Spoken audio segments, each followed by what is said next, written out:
It's a tense day in April 1943. An American transport ship sailing toward Tulagi Island is ripped from the silence by a brutal surprise Japanese airstrike. Enemy planes immediately begin peppering the deck with machine gun fire, forcing the crew to scramble to their stations. Amidst the chaos of shrapnel and flying debris, a young passenger doesn't hesitate. He leaps into the fray, dodging bullets to help drag the wounded out of harm's way. "Wait there, I'll get the ammo," he shouts, reassuring a terrified sailor. "All right, buddy, you'll be okay. Just stay calm." This brave civilian is 25-year-old Jack Kennedy, a freshly trained PT boat captain. He had tirelessly pulled strings and leveraged connections to escape a safe desk assignment and finally see real combat. Without a word, Jack expertly reloads a jammed deck gun. "This one's for Pearl," he yells, letting loose a burst of fire until the order to retreat is called by the enemy. Just as quickly as the assault began, it ends. Jack spends the rest of the voyage tending to the wounded, a hero before he even reported for duty. Reporting at Tulagi, Jack joins the other captains and crews of Motor Torpedo Boat Squadron 2. The strategy is clear: leapfrogging, bypassing small islands to hit major Japanese supply chains. The mission is to cut the head off of the snake and cripple the Tokyo Express. "Sir, I'll take command of my devil boat and give 'em hell," Jack declares, eager for the fight. His enthusiasm is infectious, winning him an immediate nod of approval from command. The PT boat assigned to him is the PT-109. She's a battered veteran, scarred by bullet holes, burn marks, and chipped paint from 22 combat patrols. When Jack takes command on April 23, 1943, none of the damage matters. The boat is his, and he is determined to make a difference. Not everyone is pleased. "Kennedy? As in Joe Kennedy? Oh, great, nothing like being led into battle by a soft little daddy's boy," grumbles one skeptical crewman, Ray. But others advise caution. "Rich kid or not, this guy's going to be responsible for our lives, so we got to get on his good side." Jack, however, quickly earns their respect. Eschewing the stereotype, he actively gets his hands bloody and dirty, diving into the ship repairs alongside his men. "Come on, guys, let me give you a hand," he insists. He quickly proves to be an equal in labor, not just rank. That hard-won bond was tested on August 1, 1943. 15 PT boats, including the PT-109, were ordered to patrol the Blackett Strait. Intelligence suggested 5 Japanese destroyers were passing through, and this was their best chance to disrupt the infamous Tokyo Express supply line. The Devil boats were separated into divisions and settled into the darkness, waiting for their prey. And if you want to embark on a night patrol and strike your enemies, you can show your skills in War Thunder.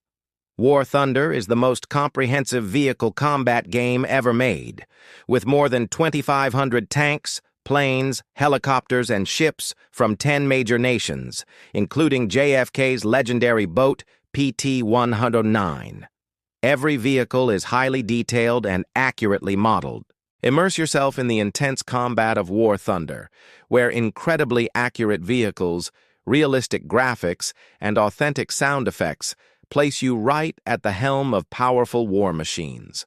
Find your style with an in-depth customization system providing hundreds of camouflages and more.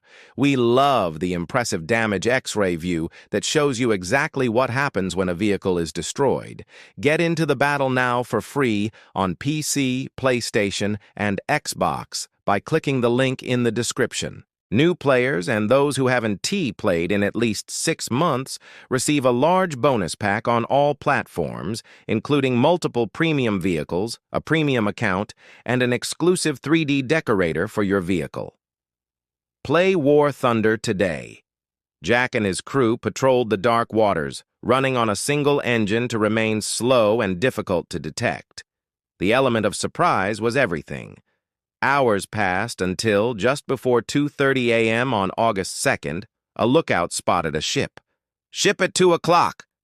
The vessel approached at startling speed, and it was quickly confirmed to be no PT boat. It was the Amagiri, a massive Japanese destroyer, and it was on a direct collision course with the PT-109. "They're coming in hot. We got to get out of the way," Jack screamed, ordering the engines engaged for a torpedo run. Unfortunately, the Amagiri was moving too fast. There was no time. "Brace for impact!" The destroyer's knife-like bow sliced through the PT-109 with devastating ease, severing the boat in half and triggering a massive fireball. The explosion rocked the strait.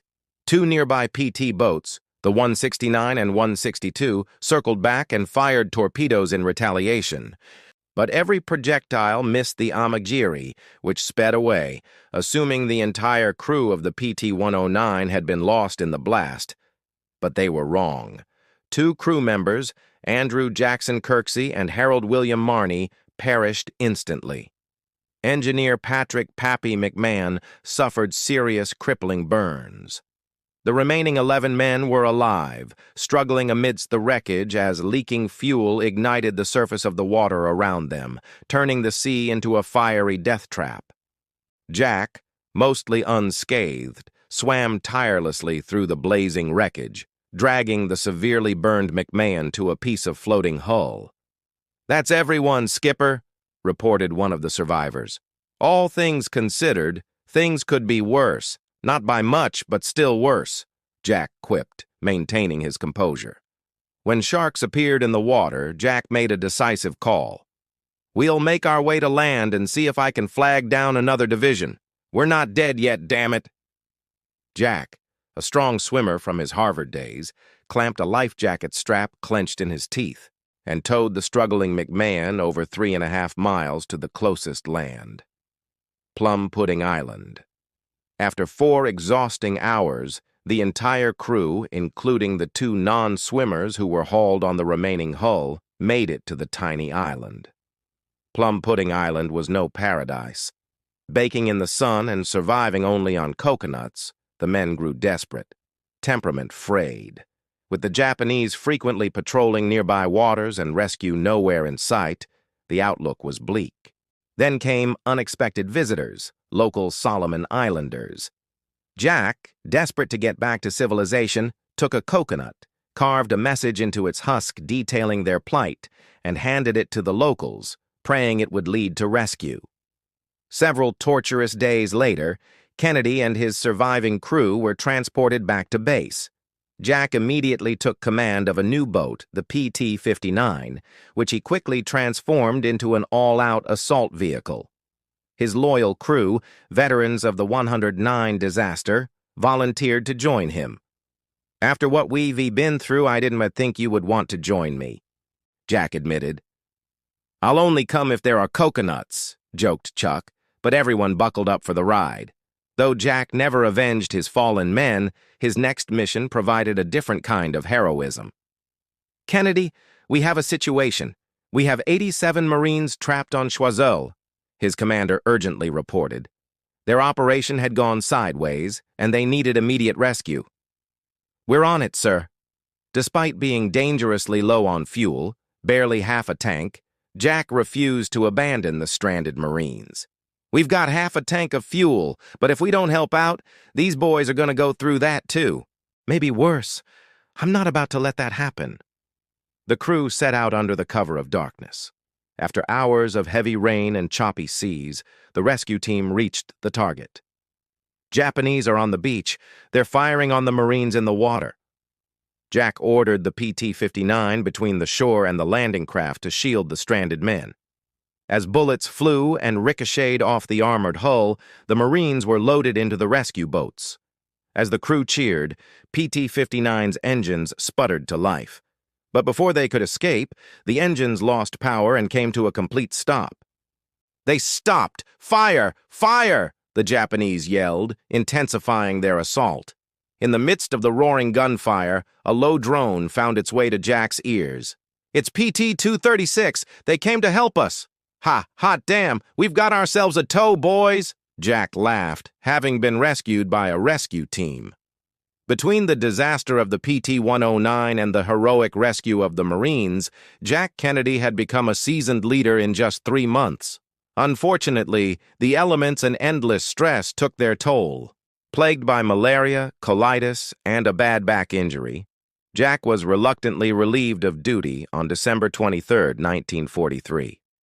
"It's been an honor serving with each and every one of you," he told his men. "My busted body isn't worth anything to this crew anymore, but my heart and soul remain here with you.